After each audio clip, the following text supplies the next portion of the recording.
Les racines énièmes de l'unité. On se dit souvent qu'il n'y en a qu'une, c'est 1, puisque 1 puissance n'importe quoi, ça fait toujours 1. Mais on oublie souvent que lorsqu'on parle des nombres complexes, il existe toujours plusieurs racines énièmes de l'unité.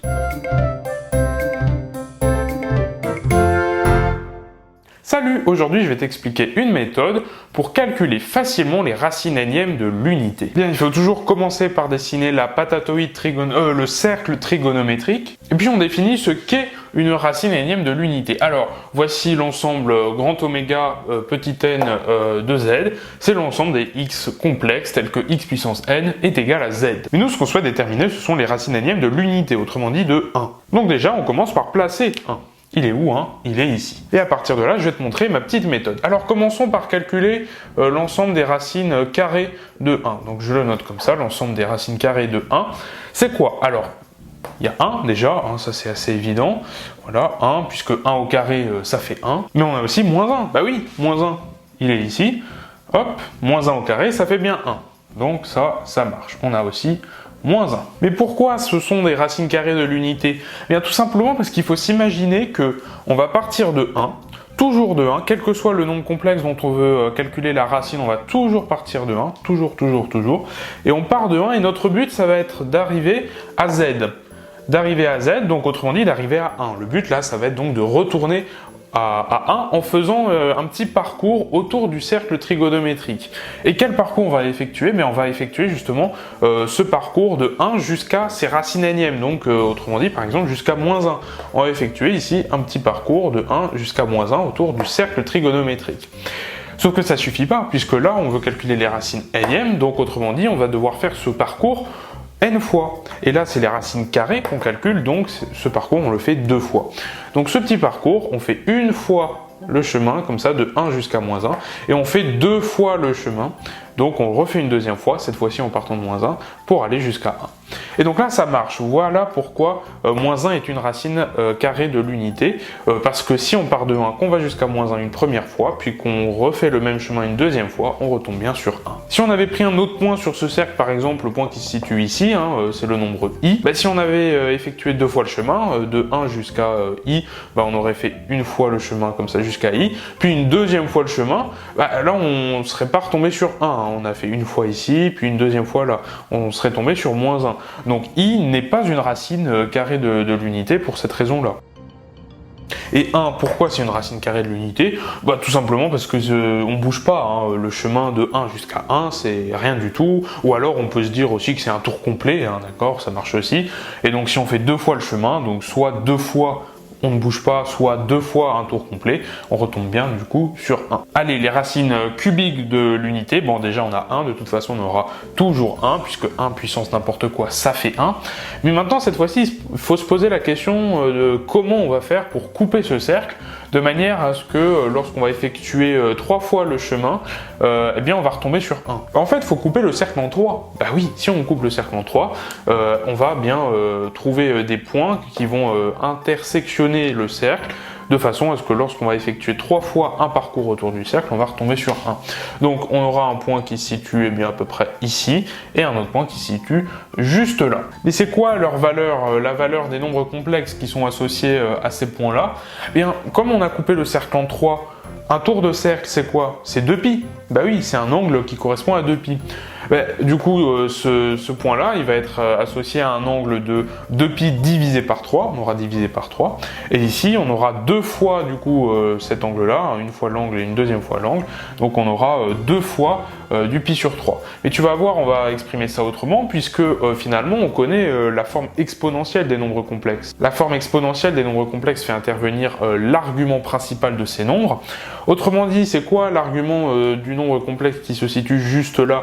Bah, ici, du coup, ça va être du exponentiel de i de π sur 3. Pourquoi de π sur 3? Je le répète, parce qu'on a 2π, le cercle complet qu'on a divisé en 3 parties égales. Donc ici, c'est exponentiel de i de π sur 3. Mais ici, en fait, bah, c'est tout simplement le conjugué, hein, d'accord?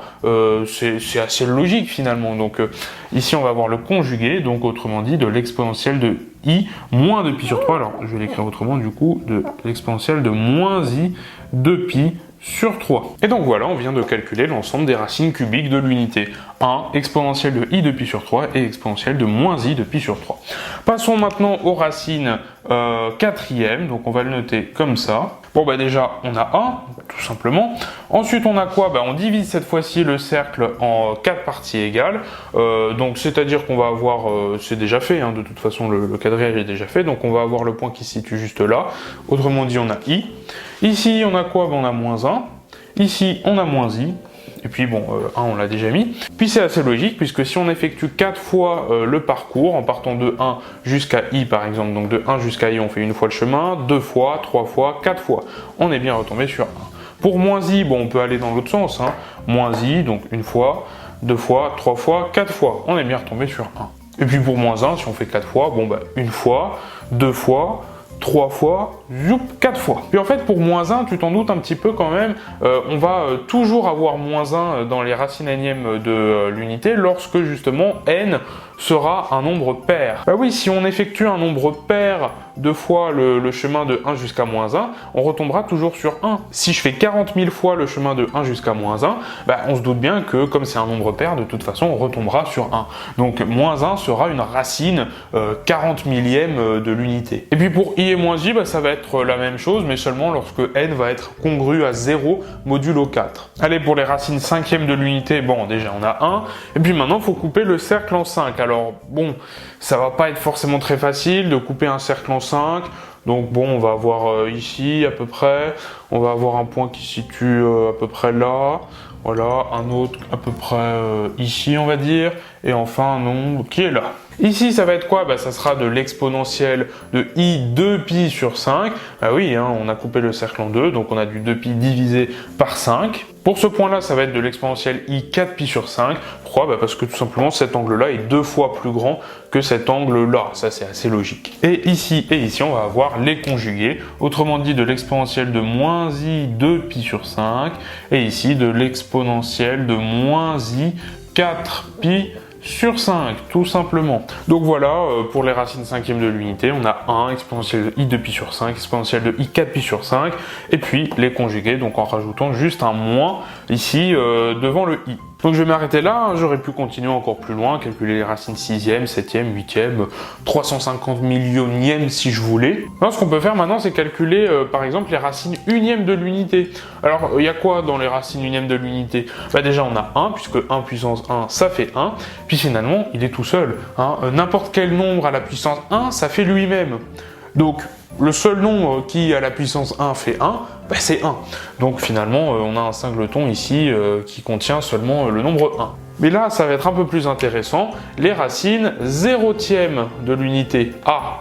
Là, c'est vachement intéressant. Quel nombre à la puissance 0 fait 1? Je pense que tu l'as compris, quand je l'ai dit, quel nombre puissance 0 fait 1, c'est tous les nombres. Tous les nombres complexes à la puissance 0 font 1.